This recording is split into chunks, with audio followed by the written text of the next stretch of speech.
All right, meeting being recorded. You can just go to the next slide.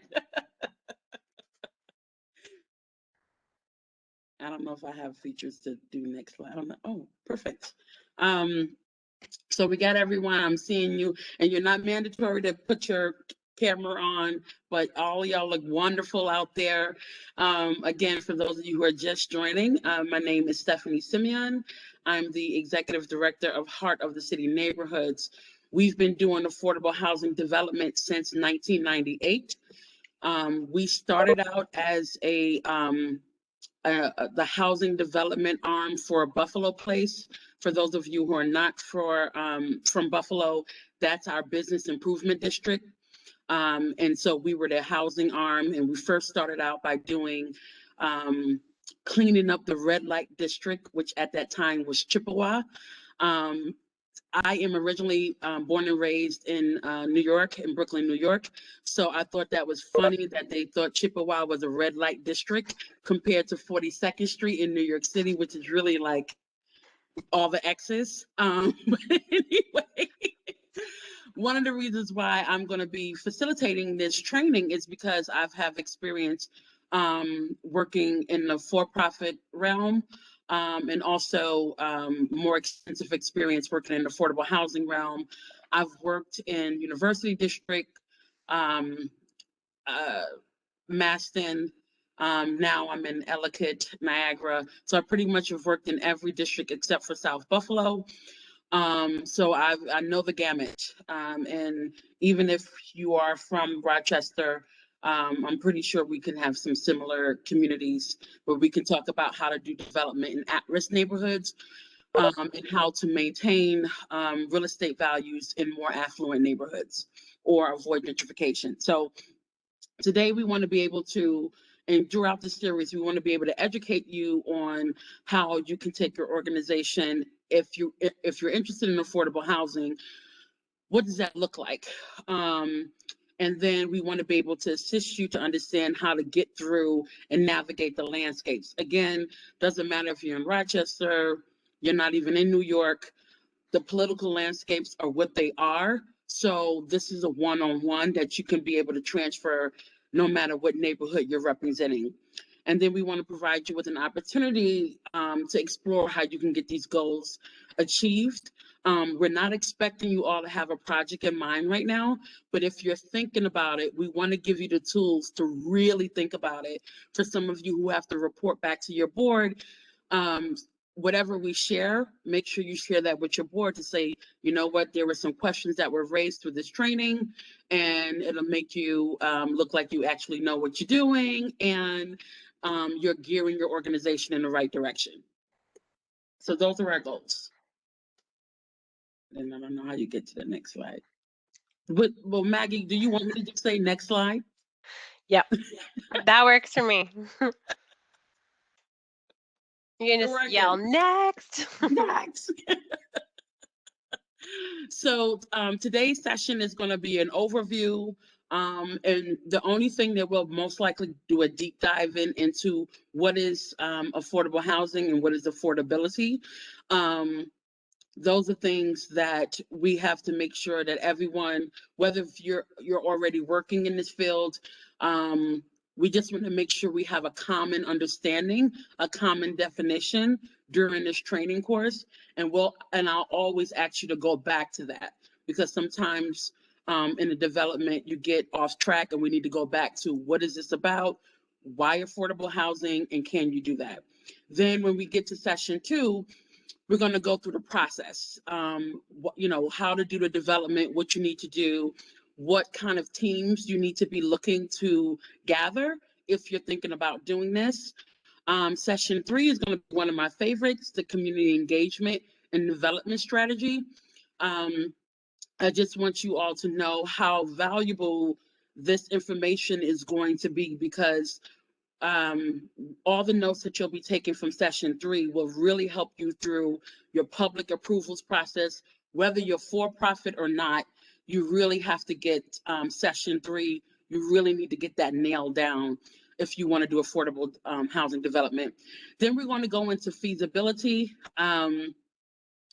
you know, is this dream just a dream? Can this happen? What's feasible? What resources are out there?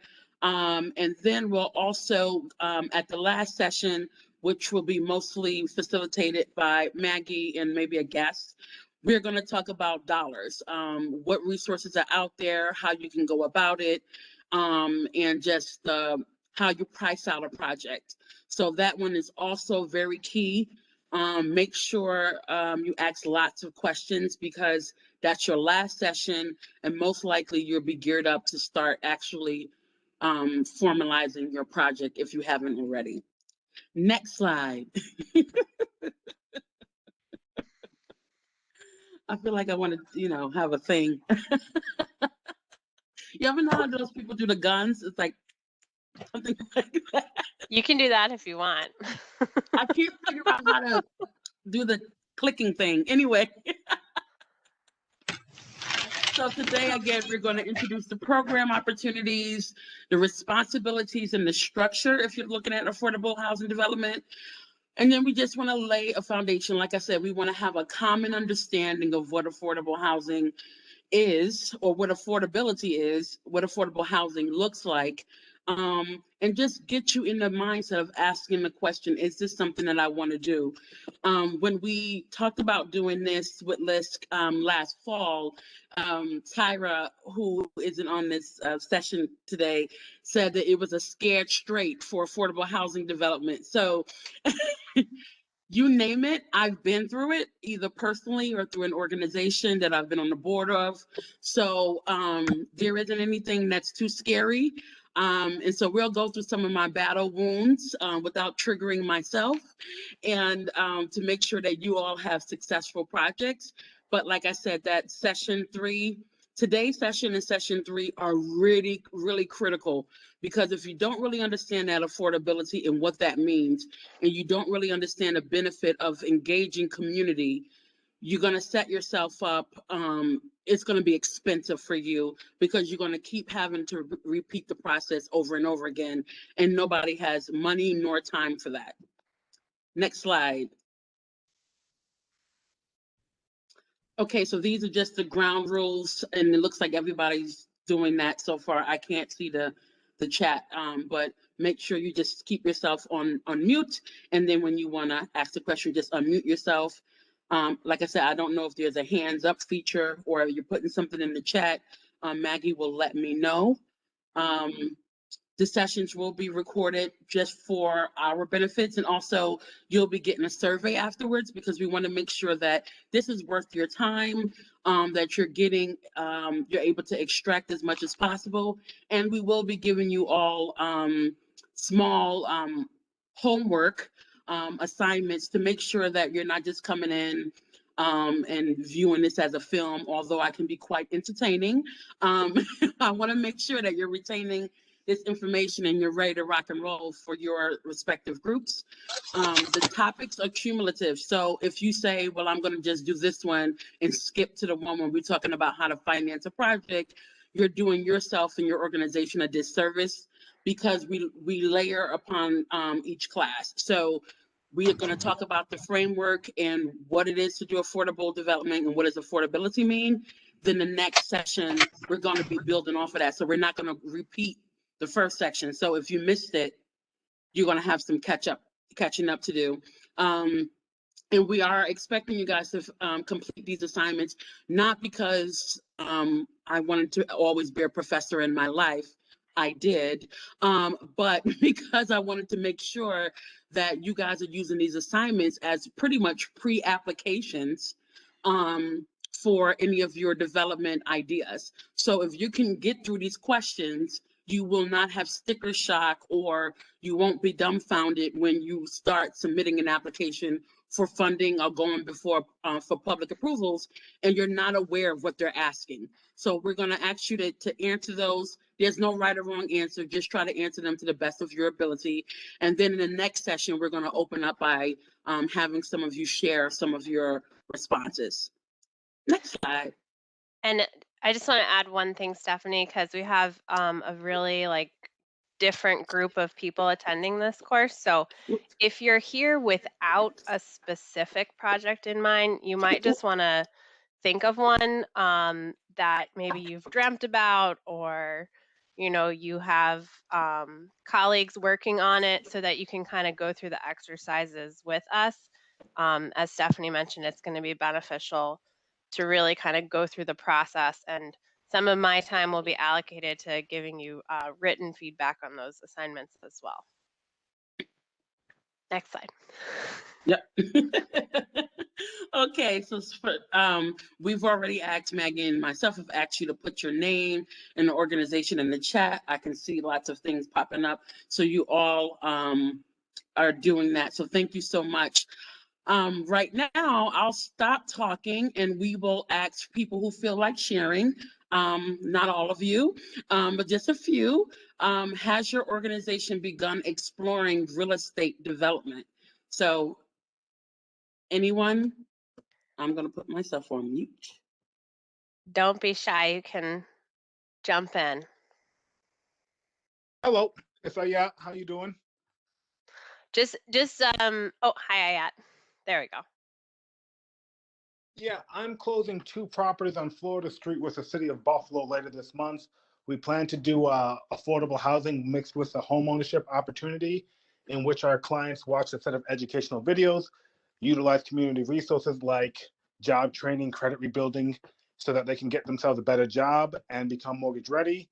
And we plan to sell one of the 2 homes to them within a 3 to 5 year period. Awesome. Thank you, Hayat. Anyone else?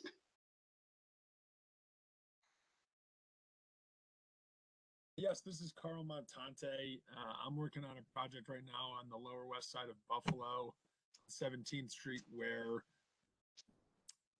3 of the 13 units that I will be developing will be offered at 80% of AMI. Do you want to just share what AMI is for people that may not know? Area median income. So whatever the median income is in that zip code of Buffalo based on the census tract, 80% or people who earn 80% of that or less will be eligible to live in those 3 units. Great. Thank you. Is this CJ by chance? It is, yes. Okay. CJ, I will be emailing you something separately with groceries to seniors, but I'm glad to see that you're on this. Oh, lovely. On this call. Okay, yeah. awesome. Thanks for sharing. Thank you. We got time for maybe 1 or 2 more. Hi, I'm Gina Beam. I'm the Executive Director of Niagara Area Habitat for Humanity. So we're up in Niagara Falls. We're much smaller than the habitat down in Buffalo, and I'm their first executive director, although they've been around since the early 90s. And obviously we explore real estate development.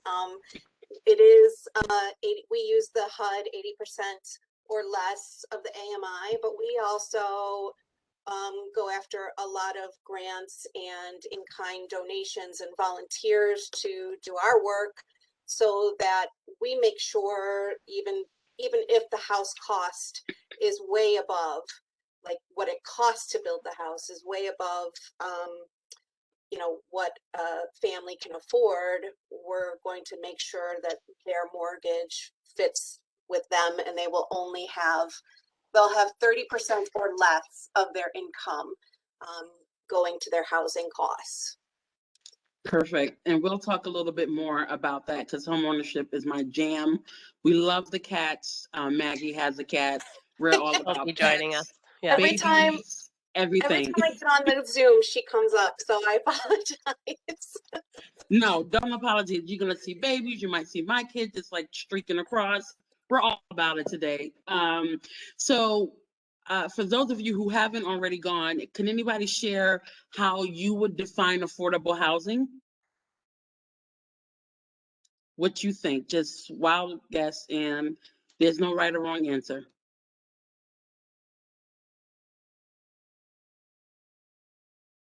This is Erin from Home Leasing. I would say affordable housing is housing that meets an individual, meets a household income that they're not paying more than 30% on housing.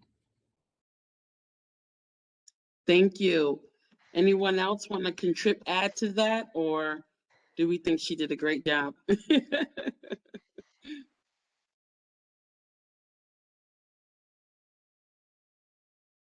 I guess the one question I will ask that we didn't have in there, what do you think people think affordable housing looks like?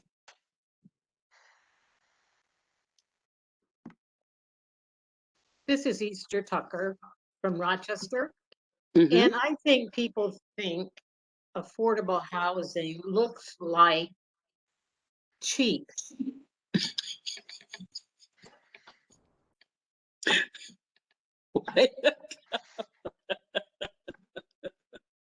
Anyone want to add to that to that thought before we get in? Christiana here. Cheap and ugly and you know, it's a cheaper apartment, it's an affordable apartment, but that doesn't mean it's, so they think that that affordability continues on to the materials and the workmanship that was used to put that together. A lot of it frankly is, but it shouldn't be. Well, none of you will be producing that conjured idea of cheap, ugly, disgusting, anything. When You should have added we'll that in the make sure beginning where we that- all swear we promise not to make Right. any of the cheap, ugly stuff. We should do like I so and so swear that it will be affordable, but it will not look cheap. All right. Thank you all for participating. We'll get into the next slide. And thank you, Alma, for putting your comments in the chat. Alma shared her mic's broken, so okay. We'll look for you in the chat, Alma. So, why affordable housing? Now, it's funny that we have this picture here is because people would not say that this image here would be affordable housing. What they would be thinking of is what Easter shared, that it would look. We should have another picture of what we think that they. Everyone just that picture like. Drive It in your mind. But why affordable housing? I guess the first question we should be asking is what is affordable housing? And I think some of you have already touched on it, but I can't remember the name of the person who mentioned the 30% of your income. But what she was mentioning is what is the formula. So HUD tells us that a home is affordable if you're not contributing more than 40% of your gross income towards a house payment. I'll slow that down because the 30% and the 40%, sometimes they'll go different, but at the most, it should be no more than 40% of your gross income. And why gross? That's the way that the feds like it. Most people will tell you, well, if you went by my net, I'm low income and I should qualify. And it's just like, no, we have to go by your gross. What is your house payment is another question that people say. Your house payment is rent and utilities or mortgage and utilities. So whatever contributes to the house itself is the house payment. So when some of us are in positions of income qualifying somebody, like CJ will be, or maybe he's going to be partnering with someone to do that for him, they would take the person's pay stubs and look at the gross income and see if 30% of their income would allow them to afford that unit or that home. So for some of you who do home ownership products, you will want to make sure that no more than they could afford with the 30% gross, they can afford to pay for that apartment, or that mortgage. So, you know, that's a hard figure to look at, because again, it doesn't include your debt. It doesn't include, it is based on household size. So if you're single, you're already toast. In many cases, you're better off if you got, you know, some children's pets do not count. If they did, a lot of people would income qualify. But that 30% is, you know, bare bone, but most likely they'll let you go up to 40%. So that's what the term affordability is. What I like to joke with people is saying no person is going to go into unaffordable housing. So no one is going to say, I bring home $1,000 every week and I'm going to go to get a mortgage that's going to cost me $6,000 a month. No one's going to do that, and no bank is going to qualify you for a mortgage for that. And nor could you get an apartment because you're not going to be able to afford that. So no one, whether you are low income or middle income or whatever, no one's going out their way looking for unaffordable housing.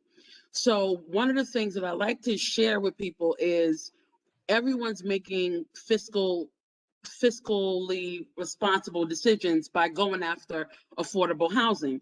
But what's affordable to someone making $100,000 a year, single, no kids, compared to someone making $25,000 a year with 2 kids is completely different. What we want to do and what we want to do in this series is have you all, if you're not in that mindset, think about what that should look like, what the housing should look like for someone, no matter what their income is. Because at the end of the day, black, white, in between, poor or rich, people need a safe, clean, quality place to live. So for the purposes of our series and for any projects that you all are thinking about presenting, think about the quality. Think about the end user. If it's home ownership or if it's an apartment, you want this person to call this place home. You want it to last, and you don't want to just house people. Historically, housing as a profession was in the field of housing people. If you guys go back to levee towns and all of that kind of stuff, and how of municipal housing, or as we know them as projects, came about was to house people. My grandmother, just to share a quick personal story, my grandmother and grandfather, my grandfather was a Marine, so they traveled a lot of different places. And when he was stationed in Jersey, they wound up being in a project, municipal housing. And I remember my grandmother saying, we were so blessed to get that place. And they thought of it as like something for middle income, just as a temporary place to live until you got enough money to buy your house. And that's exactly what happened when they decided to settle down into one area in South Carolina. They actually had enough money from living in the projects to go and buy their home once they settled there. They thought of it as luxury housing.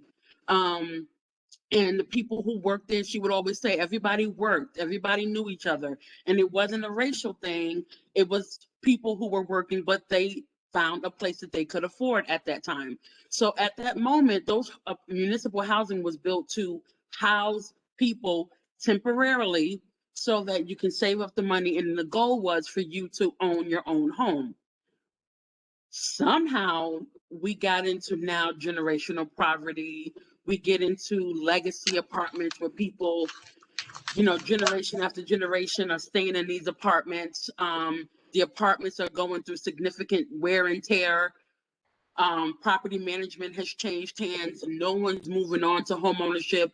And then you get those thoughts that Easter and Christiana mentioned, which was these raggedy, torn down, graffiti worn things that are what most of us consider a concentration of poverty and segregated housing. We gotta go back. We gotta go back and say that's not what we were. Maybe that's what we didn't plan to do, but life happened. how can we fix those? So through these things, I want you to kind of think about where this affordable housing came about. Most of the municipal housing was not built to last longer than 5 years. They had an understanding that within a short amount of time, given the low cost of those apartments, you would be able to save up enough to buy your first home. When people just said, well, why do I need to bother a first home? This is cheap, and they stayed there longer than they anticipated. That's how now we have cheap housing, deplorable living conditions. And I don't even consider that affordable housing. I just consider that just like a roof, a roof over the head. So we just want to get out of that mindset of housing people and making sure that people are aware that when we're doing development, and I'm considering you all developers, if you aren't considering yourself that, we are looking at the quality and the longevity of these projects. Are you housing people, meaning that you're doing temporary housing for 5 years until they graduate onto something else? Or are you giving people permanent affordability, in homes that as good quality and can continue on and be a good steward and add to the sustainability of that community? So next slide. Anyone have any questions about what I just shared before we get into, are you ready?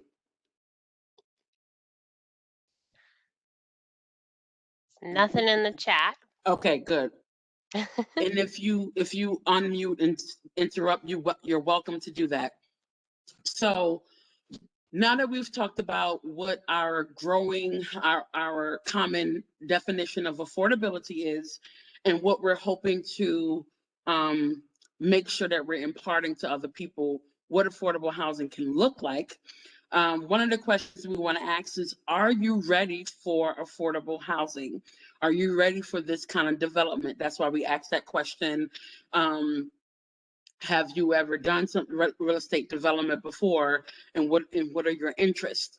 I like that we put real estate development because everything isn't necessarily going to be marketed to people at a certain area median income. Some things, as you can see in the paper, is luxury housing. And I always laugh at that because I'm like, well, all housing should be luxury. We have to figure out a way to do it at that scale, but we might have to provide some development subsidies, which we will go into at another time, to make that happen. But we shouldn't be using cheaper materials or anything like that, because we plan to market it to folks that are at 50%, 80% area median income. Maggie, you had a question? Oh, no, I was just trying not to interrupt you. This, some of these questions, the way they're posed, they're very much geared towards non-for-profits or community participants. But I just wanted to, state that there's some private sector partners in this class, and so kind of try and reframe these questions so that they're relevant for you because they are. Yes. So for as I'm representing a nonprofit, I have a board of directors, but for profit, you guys have investment partners, you have stakeholders, you have trustees. So however your governance structure is set up, sometimes it's based upon whatever your investment partner says. That investment partner, unless they're just a wealthy person, most likely has a trustees or some stakeholders. So these will apply. But so let's get into the first question here. What would you want these board of directors, stakeholders, trustees to assume additional responsibility? So one of the things that you all have to think about is when you're looking to get into real estate development and specifically affordable housing, what roles are people going to play? Maggie, did you change your screen? Oh. I'm sorry. Screen had changed. That's okay. So what roles do you want people to play? Are they just going to be a silent partner? Are they going to be the one that come up with the vision of what you're looking to do? What role are they going to play? Are they going to have a fiscal role, governance role? Those are one of the questions that you might want to ask. Are you ready for the increased community scrutiny? So when I got into this, I'm formally trained as an urban planner. I thought I was a good guy all the time. I'm like, do-do-do-do, I'm coming in. I'm going to save the day. I'm going to take vacant houses, put bodies in them, and like, I'm going to walk out my office to a roaring crowd of applause. And no, that never happened. Never. You have to ask yourself, if we get into this kind of development, are you ready for people to try to cancel you? And you'll say, well, no, that would never happen because we're meeting people's needs. We're providing housing at a price that they can afford. We are doing community development. We're taking vacant lots and putting housing. We're putting properties back on the city tax rolls. We're bringing in home ownership. This is the best kumbaya thing. Everybody loves us. Absolutely not. They do not. Because the first thing they're going to say for you that you are concentrating poverty. And you're going to say, me? I would never. But if you say you're building a 67 unit complex and it's for people that's at 50% area median income, then that means you got a concentration of 67 people who are at 50% of the area median income in one location. So, are you guilty? Yes, but you meant well.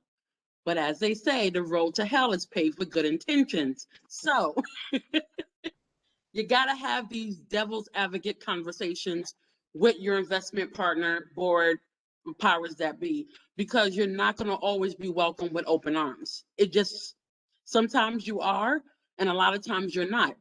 I know sometimes when we've been looking to do work in the East Side, people will say, oh, well, you know, they're going to welcome you. And for those of you who are in Rochester, our East Side is predominantly historically African American community. We have bits of, you name it, segregation here, job loss, you name it, all the things that would make it a difficult neighborhood to develop in, but give it a great opportunity to make sure that that neighborhood goes back to the luster that it once experienced. So many people thought, oh, if you develop in the East Side of Buffalo, everyone's going to welcome you with open arms. And no, because when what we saw as missing teeth, those vacant lots that we saw as missing teeth, they saw that as quiet neighbors. And when you say you're going to fill in those, because one of the things that Heart of City likes to do is working with churches to do vacant lot infill. So you have these vacant lots, whether it's city owned or privately owned, the church would go and acquire those vacant lots and then fill in those vacant lots with an 8-unit, 14-unit, or single family homes, whatever the landscape can manage. I'm not too sure about Rochester, but Buffalo has a green code that says how we have to develop. And so sometimes our vacant lots will only allow us to put so many units in place. So we have these really large vacant lots that I see as an urban planner. I'm also licensed to sell real estate. And I'm like, oh, this is, you know, and then I come with my Christopher Columbus syndrome saying, look at this unexplored area that I can put all these things in. And then you have your first community meeting, and if they could throw tomatoes at you, they would. Because the first thing that I've heard people say, mostly seniors who've owned their home for 20, 30 years, I like it. It's quiet. Only thing I want is someone to cut the grass so that we don't have, you know, the rodents and stuff that come with that. And I'm thinking, but ma'am, wouldn't you want a bustling neighborhood, young families? And they're like, no, I don't want all that noise. And I'm like, but that's the sound of growth. And they're like, it's noise. And then we'll say, well, what about urban farms? And One lady said, listen, I came from, an area where we had to do field work.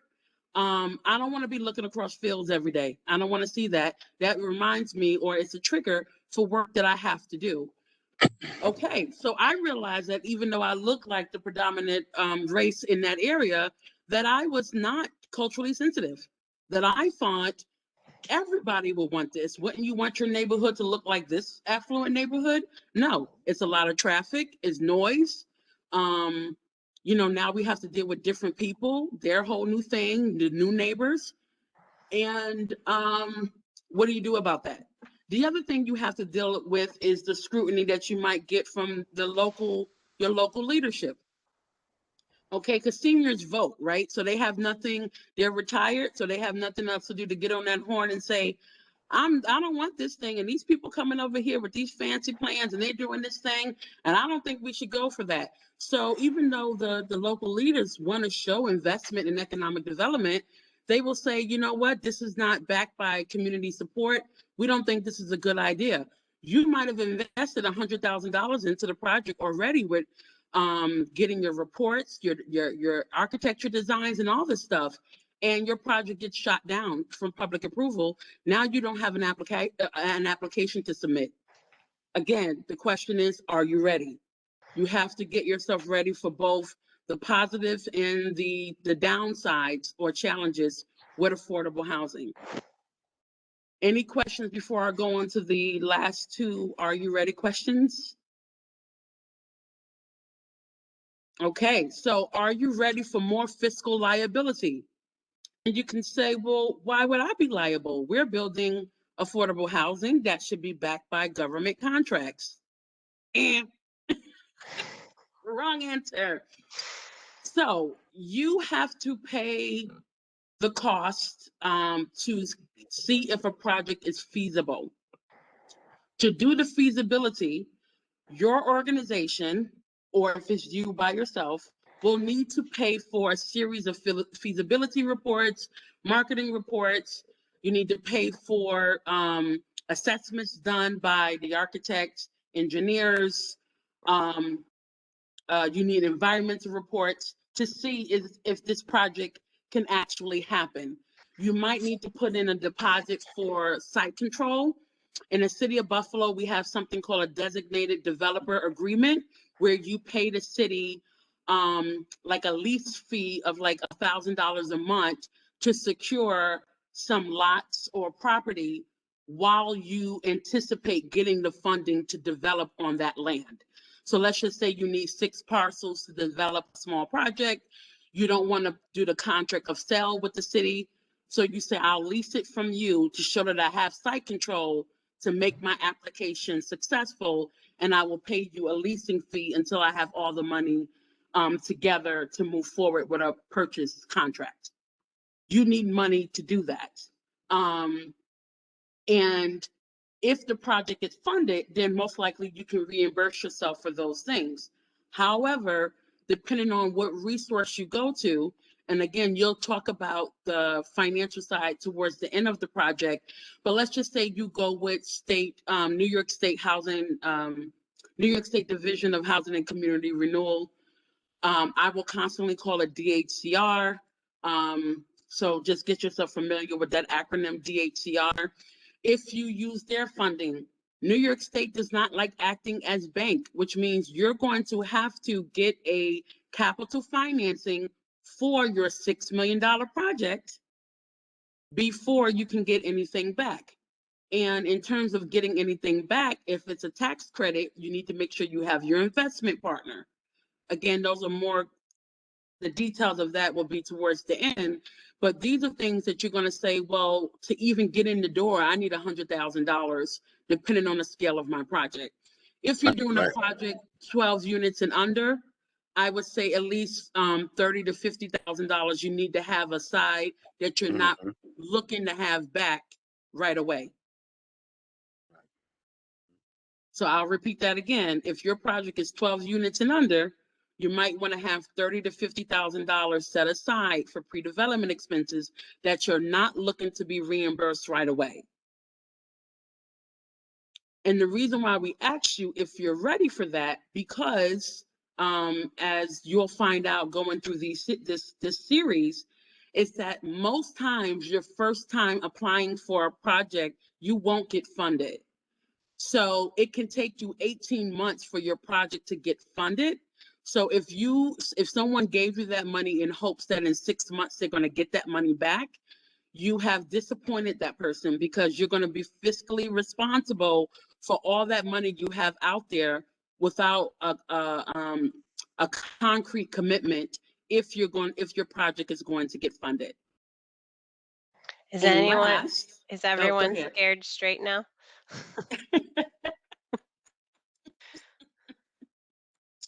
If I serve it with a smile, maybe they won't be too scared.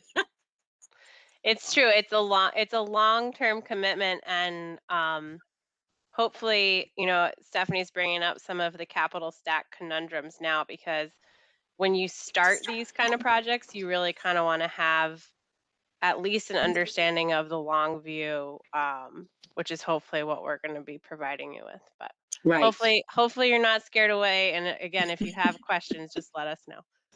Please do. The last question, if you're ready, are you ready for the additional staff? One of the things that many of you will get, the first question that a HCR, or if you're going for local municipal funding, home funds, HHAP, whatever the funding source, they're going to ask you, what's your capacity? And if you are just a board of directors of a CDC with no staff, and you have a vision and you have passion, that's fantastic. Do you have capacity for additional staff? Because most likely your board of directors probably have full-time commitments. So who's going to be the person responding to the 48 emails a day? Who's going to be the person that's going to be on the site coordinating everyone? Who's going to act as your project manager? If you're saying, well, we don't have, oh, somebody had a question? I was just going to say, and the board of directors, and even some of the staff can get very burned out with all of that. Absolutely. Yeah. Absolutely. If you're driven. So, go ahead. I hear somebody. I thought I heard somebody. Maybe I'm hearing things. One of the things that you want to think about is, if we have a capacity issue, meaning we don't have a contact person to see us through this, we may not be ready. That doesn't mean that your hopes and dreams are squashed. It just means that you have to think about who is going to take on that responsibility. Like we asked in the original questions, are you ready for board of directors or your stakeholders to take on or to assume additional responsibility if you're not willing to take on staff? And then you have to think about conflicts of interest. So do you really want your treasurer being your bookkeeper of the thing, and do they understand affordable housing finance? What are we doing here? You really do need to think about that. And sometimes some projects will let you go on the first time, but then they believe that after you finish your first project, you need to start building capacity, meaning that you're bringing on a director of housing, an outreach coordinator, a property management person. So you start staffing up, but you need to be ready for that, because that means you now need to have employment insurance. You need to have an infrastructure, because some people just have a vision, but they don't even have an office space. These are the things that you need to really think about. Are you ready for that minutia? And if not, that doesn't mean you can't do your project. It means you might want to look into something called a joint venture. You might want to, meaning that you're partnering with an organization that does have the additional staff, but can see your vision all the way through. So next slide.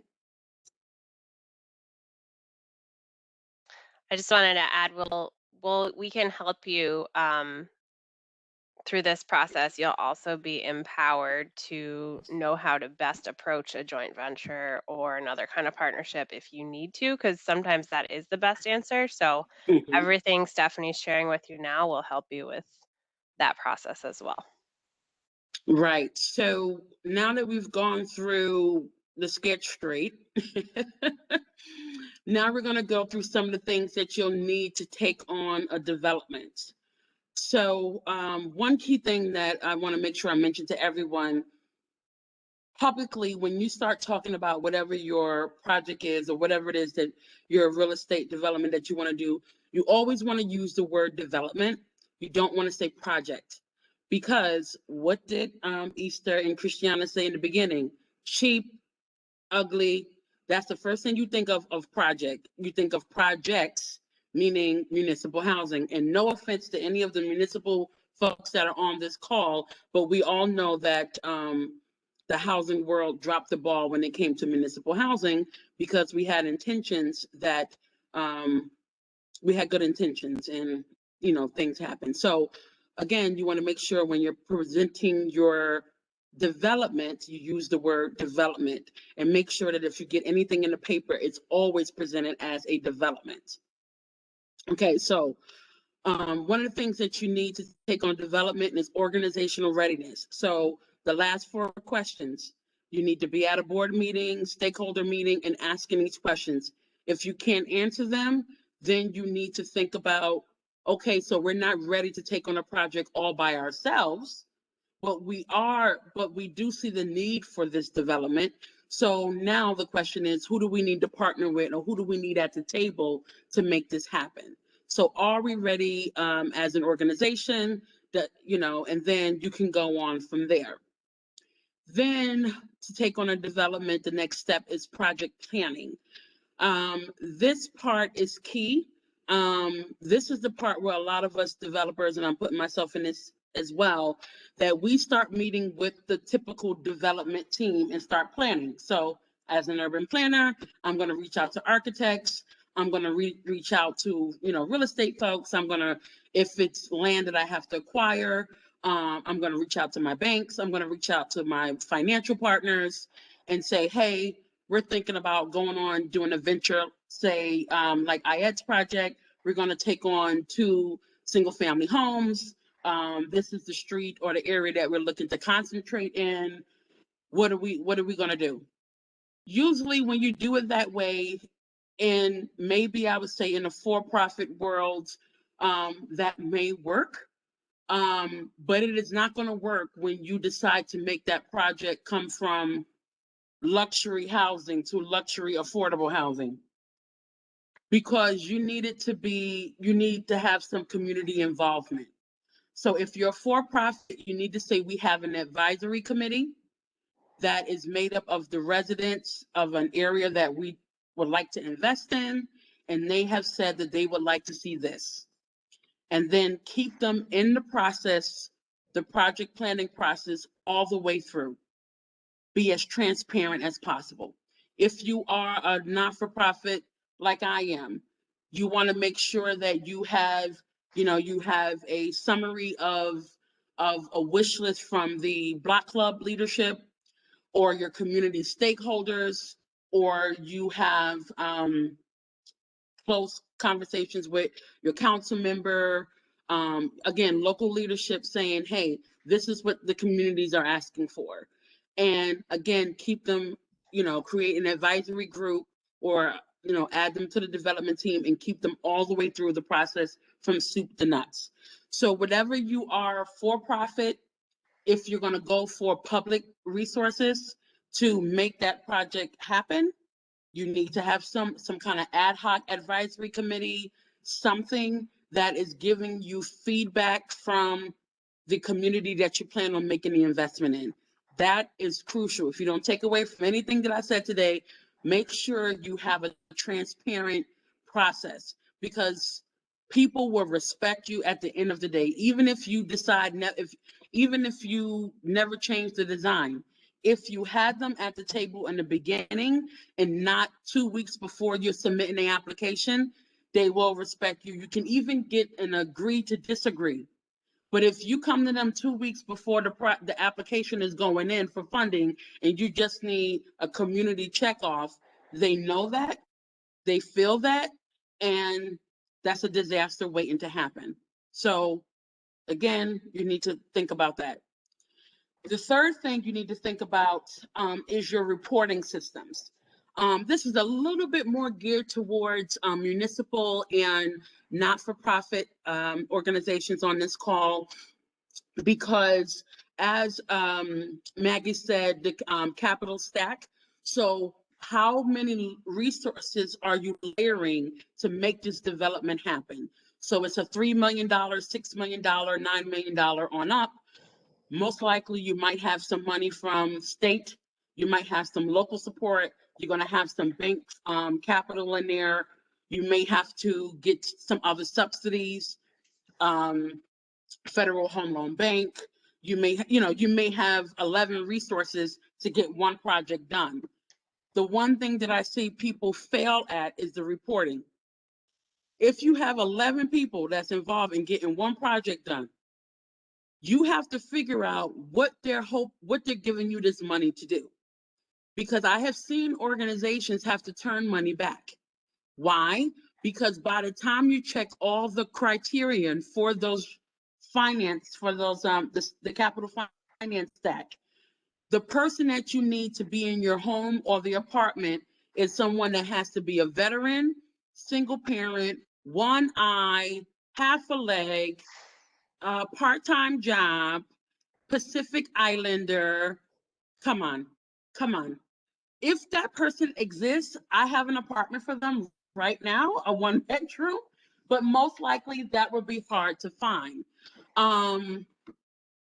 Why put yourself in a position where you get this beautiful luxury affordable housing built and you can't get tenants in there because you went after all these resources, and by the time you try to check the box to meet the target audience, that person is not even a real person.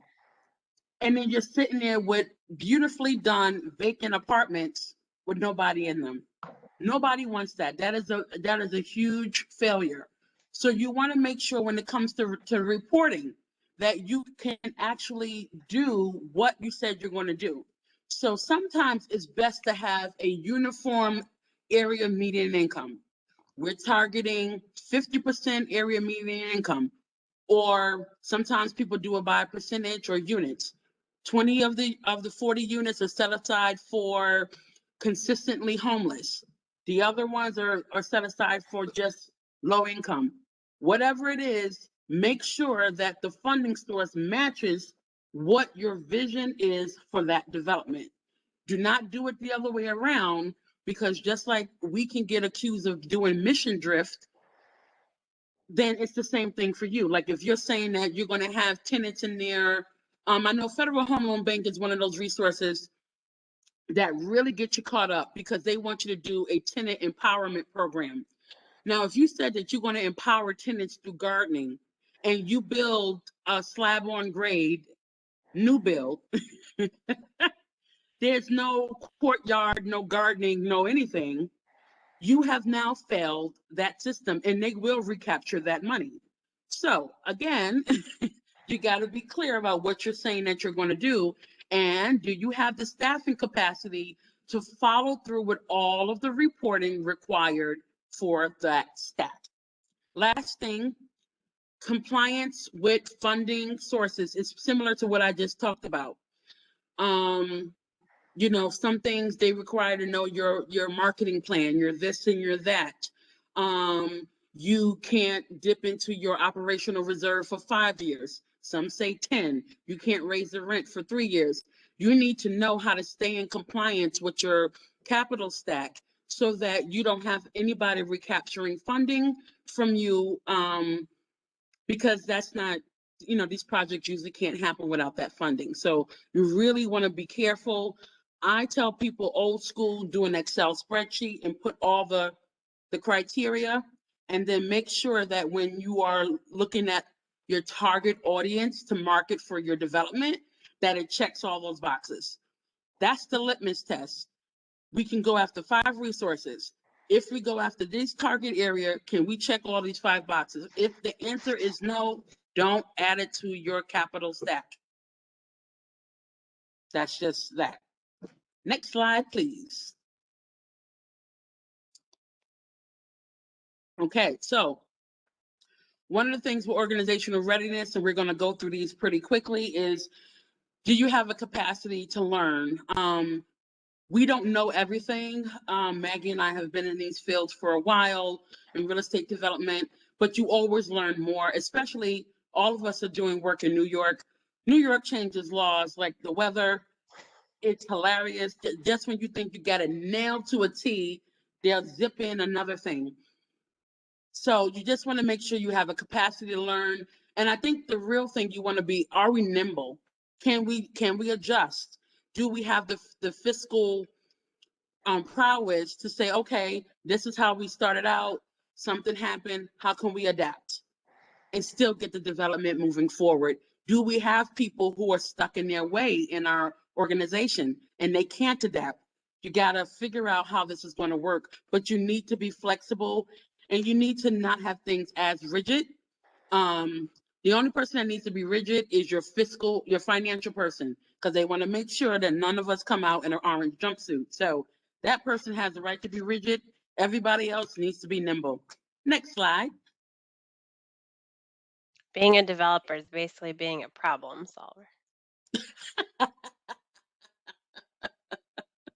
Everyone is welcome. So you want to have this clear understanding of why the organization is interested in being a catalyst for affordable housing. Again, you will be taking those shots from community, from local leaders, from people with something called NIMBYism, not in my backyard. There's another one called bananas, like build nothing, never, anywhere, something like a completely botched banana. But if someone knows what banana means, put it in the chat. You get a gold star. So are we really going to take on this venture? Affordable housing cannot be a one-off. It cannot be a one-off. It has to be, we're committed to this. We want to continue on. And affordable housing can also grow legs, because you'll start seeing, well, what about education? What about health? What about food deserts? What about business incubators? Sometimes it start off as housing, but when you start really meeting the community needs, you'll see, thanks, Christina, banana, build absolutely nothing anywhere. So you really want to think about that, but do you want to be that catalyst? Does your organization need to be that catalyst for affordable housing? It may not be. You may want to just be a really strong partner. When you work with DHCR, sometimes they ask for something called a housing services agreement. So maybe you are a service provider, a human service agency, and you see the need for housing, but you don't have the capacity for it. You can do a joint venture and partner with Affordable Housing Agency and then offer your human services program to support the tenants that's going to be living in those apartments. So there's more than one way to get involved, but you can determine what your readiness is and your readiness level as you start asking these tough questions. Next slide. And then this willingness to take risk is back to, are you willing to take on the fiscal liability? That's what it is. This lovely woman here is jumping from one cliff to the other. If it was really affordable housing, that cliff wouldn't be so close to her foot. It would be more like where the black area is, where you don't see it, because that's what affordable housing development is. It's full on risk. Just a quick story. We have been in a position where we took on a development where we did acquisition, rehab, resell. And one of the funders that we did with, worked with, they decided halfway through, we already started the construction.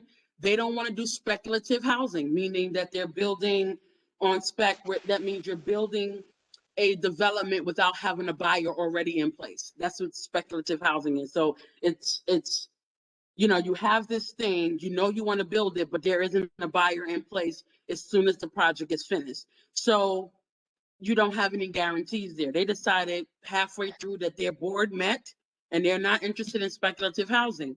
We're already into construction. So they decided that they wouldn't continue the funding. So our organization was short a whole lot of money. And we actually had to go to LISC for a gap loan to cover that gap. We were able to pay back LISC through the proceeds of the sale. But I mean, literally, we were it was already done. We were just working on the finishings and starting to list the property, and then they decided, what are you gonna do? So are you willing to take the risk that no matter what, you're gonna see this all the way through? Or, you know, I sent the Hail Mary email to list, and it was just like, oh, well, do we have a product for you? I was like, thank God. So yeah, next slide. Again, I don't want it to seem like we're beating a dead horse, but we don't want to be scared straight, but we really want you to understand, if you can answer that question, are you ready? What's your ability and willingness to use political capital to advance a project? And if you say that that's not necessary, you are on the wrong call. The political landscape can dictate how successful your project is. And I am not saying if you are Democrat or Republican. It's not even any of those things. You know, is this going to work? Who gets to look like the winner here? Who gets to look like the loser? A lot of times that the nonprofits takes on a significant amount of risk. And even for-profit developers, sometimes they expect, because they're for-profit, that they can take on more of a risk, and they really can't, because they have to pay that money back. We're getting development subsidies, but they have to pay that money back. Their stakeholders are waiting for those resources to be returned, so they have to make sure that these projects make sense. And a lot of times, you have to make sure you're willing to, you know, work on those relationships. Now, for all of you nonprofits, you cannot do that, because we don't want to lose our 501c3 status. But you do have access to some people called private citizens. I believe they may be called your board of directors. How they spend their evenings is their business. If it leads to the success of your project, is their business. And that's all I'll say about that, because this is a recorded message. Next slide, please. This is key, the clear decision-making process within the organization. Again, is it your board of directors? Is it a top-down? Is it a grassroots level? Is it your executive director? Is it your, sometimes the GC? Is it your general contractor? Is it the developer, the one that's taking on the most financial liability, that's making the decisions? Who's the decision maker? And whoever that is, there's no right or wrong answer. I urge you, make sure that person is transparent with the community. Because if the community says, well, we really don't like that you chose to have all your doors red, we feel that that's triggering, can you change the color? And you're having these meetings and you have no decision-making power, people are going to feel like, well, what's the point of saying anything if every time we keep having these meetings and it's the same design over and over again? So who's making decisions? Who's saying, okay, we can be flexible here? What's going on? And just be transparent about that. You don't have to give them, you know, you don't have to dox them, but you do need to say, this is our organizational chart. These are how decisions are being made, and stick with it all the way through. So if you have an advisory committee for those for-profit entities out there, the advisory committee, do they have voting power? You know, those are the kind of things that you need to think about. Next slide. Okay, so as we're wrapping up, here's the questions that you need to ask yourself. So I think, Maggie, is this the homework? No, the homework Is is one more slide over? a little different. There's a little more. This is kind of like get the juices flowing to be ready for okay. home. So ask yourself, do the skills of your current staff match the skills needed to become an affordable housing developer? If the answer is no, or someone starts laughing, or we start looking around at each other, then you might want to say, okay, I remember Stephanie mentioning something called a joint venture. Perhaps we might need to explore that. If no, are you ready to hire a contractor or staff to fill that need? Again, if you start laughing, coughing, or any of the above, then you might want to say, let's talk about that joint venture. Can your organization meet unmet housing needs in the community? Again, do we want to have the S on our chest? We're saving everyone. Everyone has luxury quality housing they can afford. Okay. And unmet housing needs, can you meet them? People are differently abled. You may have a senior population. Are you going to retrofit those places for universal design? Are you able to do that? You need to ask your question. If you don't know what the unmet housing needs are, then you need to, it's like the Monopoly. Go back to the start and see if this is the right thing for you. And the last question is there a better solution? Now, I get paid to do the work with the built environment. However, the built environment is not the answer all the time. Sometimes the issue is dealing with cyclical poverty. Sometimes it's job readiness. Sometimes it's better schools. Sometimes it's dealing with the food desert.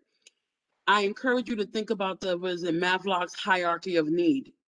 People's need, the first one of them is community, a sense of community and a sense of belonging. Maybe it's just relational. Maybe it's people feeling like this is a community. Maybe it's the identity of the community. Maybe the neighborhood has gone through a lot of crime and a lot of issues and it's getting a bad rep. It may not be dealing with housing. It may be some crime and safety features that you need to put in place, getting a block club meeting and getting people empowered and organized and educated about what they want to see their community. Housing is the most lucrative answer, but it's not the silver bullet.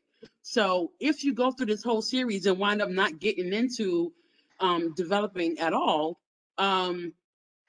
that's not a bad thing. That's not a bad thing because there's more than enough of us to go around. So think about is having a built environment and development the answer to the most of the questions? Sometimes the answer is no. Next slide. All right.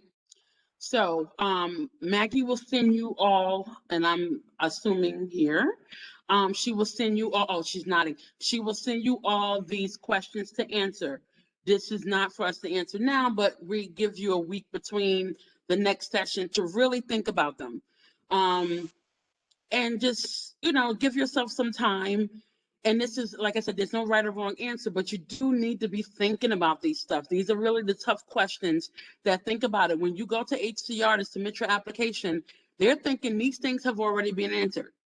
So when you're filling in that program narrative, that project narrative, and you're talking about that target population, you actually know why you're talking about that target population because you've gone through this program and you understand that this is how you plan to meet the unmet need. So this will be following along with the survey on today's session. And I'm not going to tell you to give me a good rating. I'm doing this anyway. I will still be here next week. I can add certain things to make it more interesting if needed to. So what's next? So project planning, this is what we're going to talk about. Session number 2, the communication, your market study, which is part of who needs to be on a development team. And remember, I talked to you guys about the reports and assessments that need to be done. It's under the group of feasibility. How is this feasible?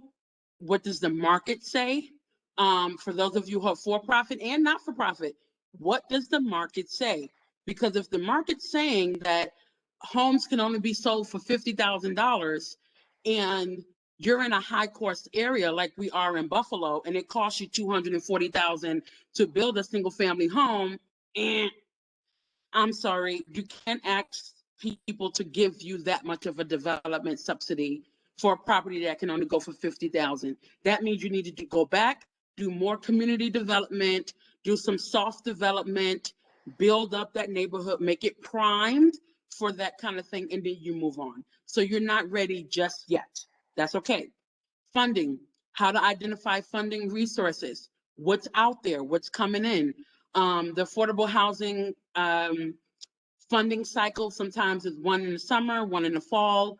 You need to be aware of when these funding cycles are coming out, because if it is coming out, you need to be shovel ready, meaning that your application can be built tomorrow. If you're in the idea phase, you're not ready. So you say, okay, we're going to miss this funding cycle. We're going to apply in fall and winter. Have that in mind. Finance. Can you produce complete and accurate budgets? if you're a person like I am, I'm good at construction budgets. If you ask me to do any kind of math outside of that, you're toast. That's why I have really smart people on my team. You want to get a feasibility analysis. You want to be able to budget everything. You don't want any surprises. You need to really get into that. And even if we don't get into that during our series, if you guys need to email me or Maggie, we can definitely let you know of what consultants are out there for those pieces. But your budget is everything. It has to be rock solid. That is the one thing that can't be loosey-goosey. You budget for everything. Next slide, please. So why should you continue this training? Because I'm awesome sauce, and 2, because you're learning so much. I want you guys to get an idea of, okay, so now we know about the affordability. We kind of have an idea what it looks like. Turning that mirror on yourself. Am I ready to do this? Am I all in? Am I all in? Or is this something that, you know, I've worked at human service agencies before, and they were like, okay, housing, we need you to do more projects because we need more revenue coming in. So then you just make up stuff that brings in revenue. No. No. Are we all in? Taking on the fiscal responsibility, taking the hits that we might get from the community, taking the fact that this project may not be successful or may not get funded the first time. How can we make sure that we're all in? And then what steps can we take to get there? So get yourself thinking. You are a developer. I give you guys the, you've been knighted as developers. Next slide. So that's it. Yeah. So question and answers in the last 10 minutes. Can be about anything.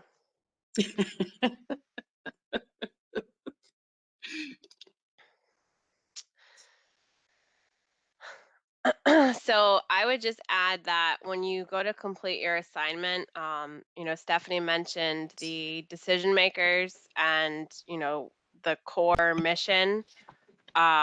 Make sure, you know, if you are not the key decision maker, make sure you have a little time to talk to that key decision maker.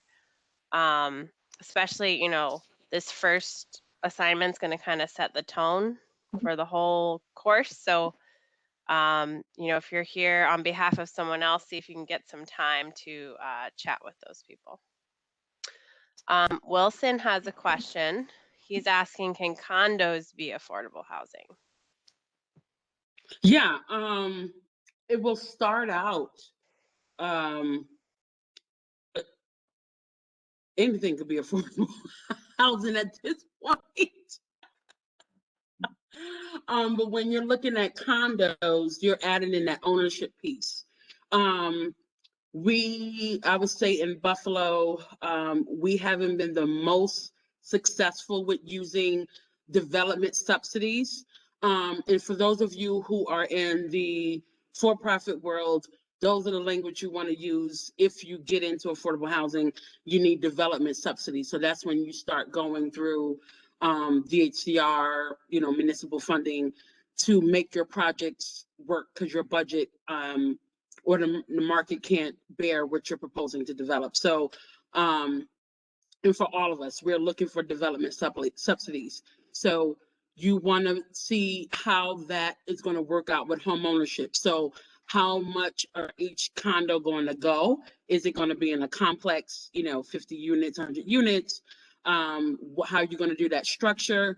I would definitely say if you go in with that project, let's just say you use low-income housing tax credits to do a condo. He says, can they be rent driven, then sell them? So you're talking about doing a rent to own, Wilson? You can unmute if you want, Wilson.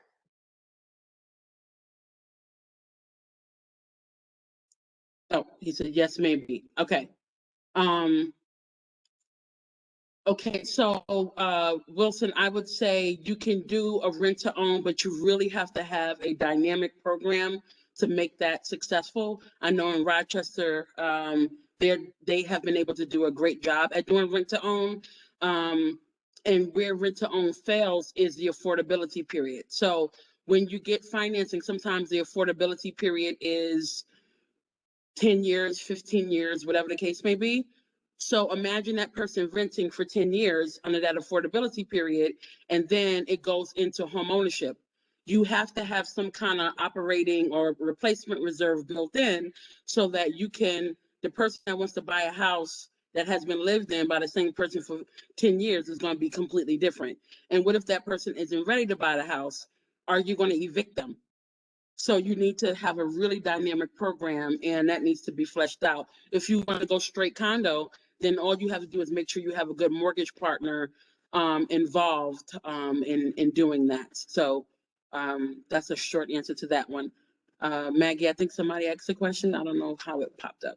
Yeah, Alma Thank you. has a Thank you. comment. You're welcome. Well, Wilson, I just wanted to add one more thing about condos, and Stephanie, you probably know more about this than I do, but I also think that when you do a condo project, there's just one more layer that the Attorney General's office has to approve. And so, you know, when you're looking at all the parties you're appeasing for approvals, you just need to make sure that that fits in with your timeline. Mm-hmm. Mm-hmm. So Alma's asking, it's more of a comment, but she says that there's a stigma against saying affordable housing, and that some communities immediately or individuals immediately think Section 8 if you start talking about affordable housing, which is a very good point, Alma. Yes, so that's why I was saying in the beginning, use the word development. And you know, you can say we're building housing that people can't afford. You can be cute, but they already conjured up this idea that it's going to look like that skank housing that we talked about in the beginning. So what you're going to do is you need to change the it's a paradigm shift.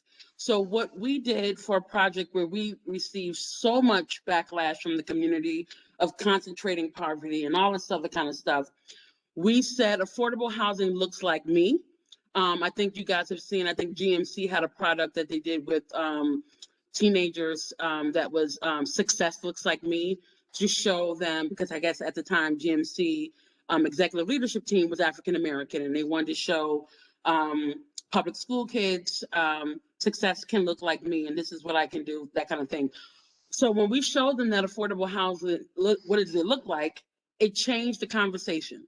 So I would suggest to you, Alma, if you have a project, what you'll do is bring the clerk from the bank, one of the local banks. You know, so that's what we did. We brought one of the clerk, the teller, the bank teller at the Tops on Niagara has an M&T Bank. We brought her. We brought the person that checks out the food at Tops. We brought the guy that I think they call him custodial engineer, wherever, at one of the local schools. So you're going to tell me that this man is good enough to keep your schools clean, but he can't live next to you? When you have that question, it really takes that sting out of affordable housing. Because what I've realized, that this is not a black and white thing, because some people say, well, it's just racist. I've got pushback, more pushback from people of color saying we don't want them people living here. And I'm just like, what? So you have to realize that people have had significant trauma from poorly managed property. So some of these multifamily or people who rent, get these investment properties from out of the country, out of the state, they let them get run down, and these, you know, these kind of Section 8 tenants run the neighborhood ragged. You can't get a hold of anybody. You're dealing with domestic violence situation, trap houses, drug houses. So these communities have been severely impacted by poor management. So the first thing you always want to lead with, we hired a property management firm that has XYZ years of experience. They will be doing screening. This is what they do to show that you're going to make sure that this development is successful. And then the other thing is, you do need to do that campaign of affordability looks like this. And also bring in some of the homeowners, like if you have a habitat, that person is benefiting from affordable housing. Just because they own a home doesn't mean that they couldn't have, you know, they couldn't have bought that home without those development subsidies. So say affordable housing looks like me. I know those homeowners are always proud when they can get a house. So again, let's think about ways that we can just change the mindset. And HUD is actually looking into they're doing a series now that says affordable housing looks like me to change the dynamics from rural areas where it is racially it's racially segregated, and people are saying we don't want them people in our neighborhood. Any other questions? Okay, I see our cats are gone, and so thank you all for spending your evening with us. You will get an email for your homework and a survey. We're going to keep these, again, 90 minutes. We unpack a lot. Maggie and myself are a wealth of information. Come with questions. No question is too small. And whatever we don't know, we know somebody that knows it. And so we can make sure that we can get you the right answers, even if it's offline. Do not be discouraged. Really ask yourself, put yourself through this litmus test now, rather than getting yourself in front of the municipality when you're going for public approvals and you embarrass yourself and ultimately the people you serve. So we just want to make sure that you all understand what you're getting yourself into, and we want to support you to be successful. So if there's no other questions, you all have an amazing evening, and I'll see you next week. Oh, I got an applause. Thank you, Stephanie. It's always amazing listening to you. I learn something every time. That's right.